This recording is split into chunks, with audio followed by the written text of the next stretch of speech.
आ गए हैं दोस्तों आप सब। बहुत बहुत शुभकामनाएं आपको बसंत पंचमी की। आज का दिन बहुत ही शुभ है विद्यार्थियों के लिए, खास कर क्योंकि माँ सरस्वती की आराधना का दिन है। आई होप आप सभी पर माँ सरस्वती की कृपा बनी रहे।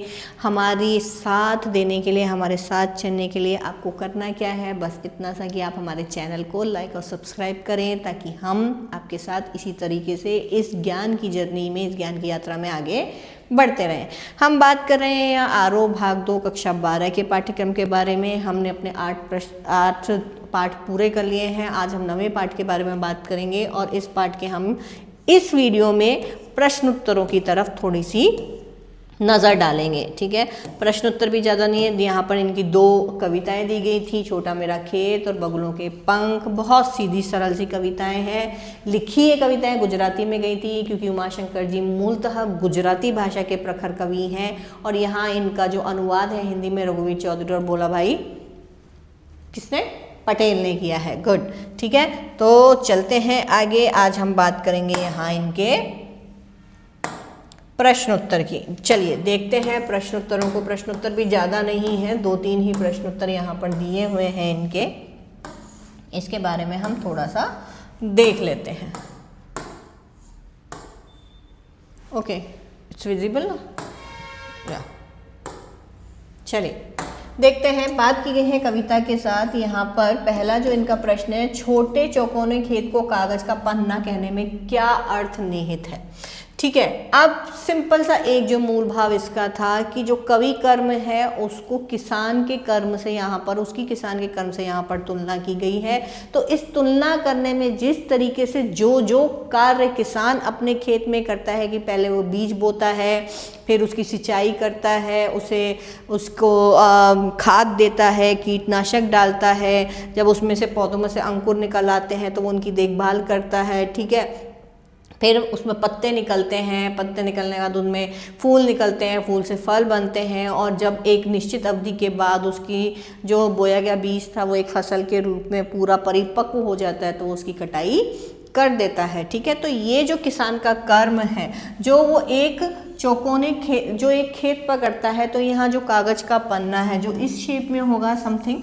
ठीक है, तो इसको भी एक तरीके से उसने चौकोर माना है, और इस बोलता है कि जिस तरीके से किसान अपने चौकोर खेत पर कर्म कर रहा है, उसी प्रकार से मैं भी इस कागज पर अपना जो कवि रूपी कर्म है, अर्थात भावनाओं के अभिभूत होकर मैंने जो एक विषय का चयन किया, उस चयन करने के बाद उसे मैंने अपनी कल्पनाओं के सहारे शब्दों में बांधा, जिसके कारण शब्दों में बांधने के कारण फिर मैंने उसमें क्या किया, फूल पत्ते लगाए। फूल पत्ते यानी रस छंद अलंकार के नियमों में उसे बांधा, जिसके कारण वो कविता क्या है, कविता अपने स्वरूप को लेकर के क्या हो गई, थोड़ी सी झुक गई, यानी कि वो नम्र हो गई, यानी कि किसी भी हृदय के लिए, किसी भी सरल हृदय, किसी भी श्रोता के लिए सुनने लायक या पढ़ने लायक हो गई। फिर उसके बाद में अंतिम बात आती है रस की, कि जब कविता पूरी तैयार हो गई तो उसको पढ़ने के बाद, उसको सुनने के बाद उसका जो भाव था वो सहृदय सरल तक पहुंच पाया, यानी उन्हें भी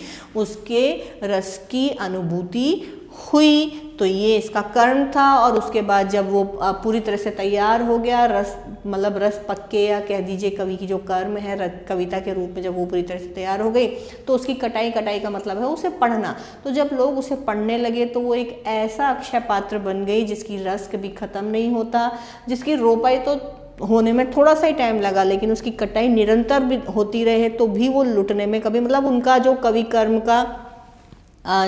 कर्म की जो निरंतरता है वो हमेशा बनी रहती है।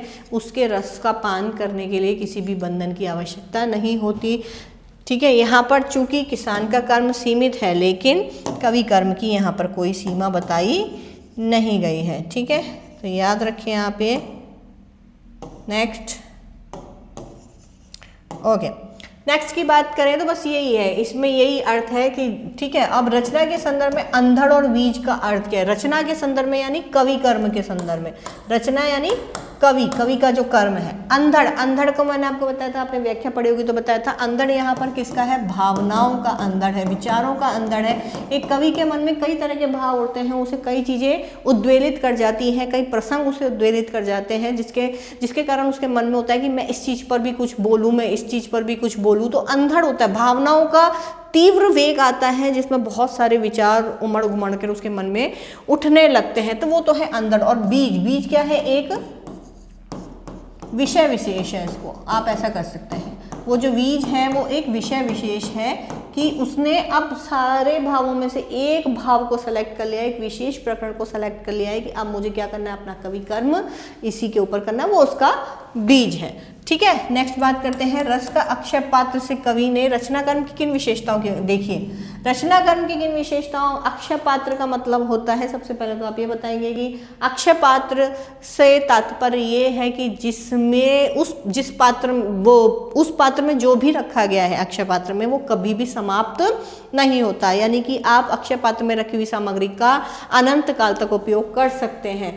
तो इसी प्रकार से तो कवि का रचना कर्म है वो भी अनंत काल तक उसी प्रकार से अपने रस का आस्वादन करवाता रहता है। वो देश काल की सीमाओं में बंधा हुआ नहीं है, किसी उम्र की सीमा में बंधा हुआ नहीं है, वो समय से भी परे है। आप उसको आज पढ़ेंगे तो भी उससे उतना ही रस प्राप्त होगा जितना आप उसको 4 साल बाद या 10 साल बाद पढ़ेंगे तो भी उसका उतना ही रस आपको मिलेगा। तो अक्षय पात्र सिर्फ इन चीज़ों के, और इसमें आप ये भी दे सकते हैं जिस प्रकार से किसान की जो फसल है वो एक ना एक समय के बाद खत्म हो जाती है, ठीक है, लेकिन कवि का जो कर्म है वो कभी भी समाप्त नहीं होता। अब यहाँ पर ये व्याख्या है 2 शब्दों से, अंकुर फूटे पल्लव पुष्पों से। ये आप अपनी व्याख्या जो हमारा पार्ट था, जो हमने इस पार्ट की व्याख्या किया, उसमें आप इन संबंधित पंक्तियों को देख सकते हैं और उनकी व्याख्या आप कर सकते हैं। संदर्भ लिखना, प्रसंग लिखना मत भूलिएगा। प्रस्तुत पंक्तियां हमारी हिंदी की पाठ्यपुस्तक कक्षा 12 की हिंदी की पाठ्यपुस्तक आरोह भाग 2 के पाठ 9 उमाशंकर जोशी की कविता छोटा मेरा खेत चौकोना, दोनों ही उसी से ली गई हैं और इसमें उन्होंने कवि कर्म की तुलना किसान कर्म से की है। तो ये इसका प्रसंग है। देखिए एआई हमें यहाँ पर होमवर्क दे रहा है, लेट्स सी क्या होमवर्क देता है ये। कविता में प्रकृति का मानवीकरण का क्या अर्थ है, मानवीकरण कहाँ पर हुआ है, मानवीय गुणों और भावनाओं के साथ उन्होंने उसको प्रस्तुत किया है। जैसे कि खेत में लोग काम कर रहे हैं उसी प्रकार से। रसहीन शब्द का सही अर्थ क्या है जो अक्सर कविता में प्रयुक्त होता है, यानी जिस कविता में रस नहीं है, यानी उसमें कोई आनंद की भावना नहीं है, उसको पढ़कर श्रोता को, पाठक को कोई मजा कभी नहीं आएगा, यानी कि रहित। ठीक है, नेक्स्ट, निम्न में से कौन सा एक अलंकार नहीं है, आपका अलंकार से जुड़ा हुआ प्रश्न है। इसमें से अलंकार आप बता दो, अलंकार कौन सा नहीं है। छंद एक अलंकार नहीं है, बाकी तीनों एक अलंकार है। कविता में बिंब से क्या तात्पर्य, इमेजरी, यानी कि वे शब्द या वाक्यांश जो पाठक के मन में चित्र या संवेदी अनुभव पैदा करते हैं, उसे उस लाइन से कविता की उस दृश्य को पढ़कर, उस लाइन को पढ़कर, कविता की लाइनों को, पंक्तियों को पढ़कर वो उन्हें उस दृश्य को क्या करते हैं, अपने मन में सोचने पे, अपने सामने देखने पर विवश कर देते हैं। ठीक है, अब ये मुक्त छंद, एक कविता का विचार या मुख्य विषय क्या कहलाता है, भाव या मूल संदेश। ठीक है, कविता में ध्वन्यात्मकता का प्रयोग क्यों किया जाता है, ताकि वो और अधिक प्रभावशाली बन सके। ठीक है, अब यहाँ पर तो ये अलंकार वाला आ गया। ये कविता के विश्लेषण में पृष्ठभूमि का क्या महत्व है, छोड़िए। प्रकृति ये हमारे में है नहीं है, ये भी हमारे में नहीं है, तो इससे जुड़ा ये एआई ने कुछ जो हमें दिया था इसको हमने यहाँ पर सॉल्व किया। अब हम बात करते हैं यहाँ पर अपने प्रश्नों की। जो प्रश्न मैं आपको बताती हूँ, कविता से जुड़े हुए जो भी प्रश्न हैं, संबंधित प्रश्नों की आप बात करें तो इस पाठ से जो संबंधित प्रश्न होंगे वो सबसे पहला तो क्या है, वही हमारा कवि परिचय। कवि परिचय, कृतित्व परिचय आप जिसे भी बोल सकते हैं, जीवन परिचय। ठीक है, ये तो आपसे पूछा ही जाएगा, ये तो आने हैं। आने ही मतलब इस चैप्टर का ही नहीं, हर चैप्टर में से ये चीज़ें तो मस्ट है कि ये तो है। फिर दूसरी आपकी व्याख्या है ही। तीसरा, कविता का मूल भाव। कोई भी कविता का टाइटल देखकर, शीर्षक देखकर उसका मूल भाव पूछा जा सकता है कि आखिर कवि इस कविता के माध्यम से कहना क्या चाह रहा है। अब मैं जिन अतिरिक्त प्रश्नों की बात कर रही हूँ, ठीक है, मैं जिन अतिरिक्त प्रश्नों की बात कर रही हूँ, ये मैं आपको लिख रही हूँ, आप इनको खुद सॉल्व करें और कमेंट बॉक्स में हमें लिखकर बताएं कि हाँ आप उनका उत्तर देने में सफल हुए या नहीं। पहली हम बात करते हैं छोटा मेरा खेत। पहले हम इस कविता की बात करते हैं कि इस कविता में कवि ने कहा क्या है? छोटा मेरा खेत एक मूल भाव, याद रखिएगा ना। छोटा मेरा खेत कविता में लुटते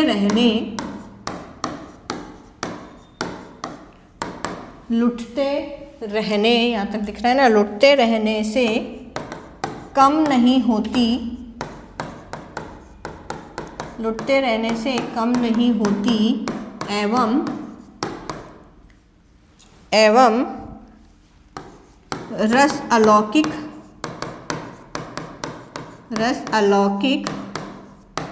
अमृत धाराएं फूटती हैं। रस अलौकिक अमृत धाराएं फूटती हैं से कवि क्या स्पष्ट करना चाह रहा है? इस तरीके के प्रश्न हम कर चुके हैं। आप करें किसी भी तरीके से, आप घुमा फिरा के जो भी प्रश्न आ जाए आप उनको अनुसार आना चाहिए, चाह रहा है। ठीक है, नेक्स्ट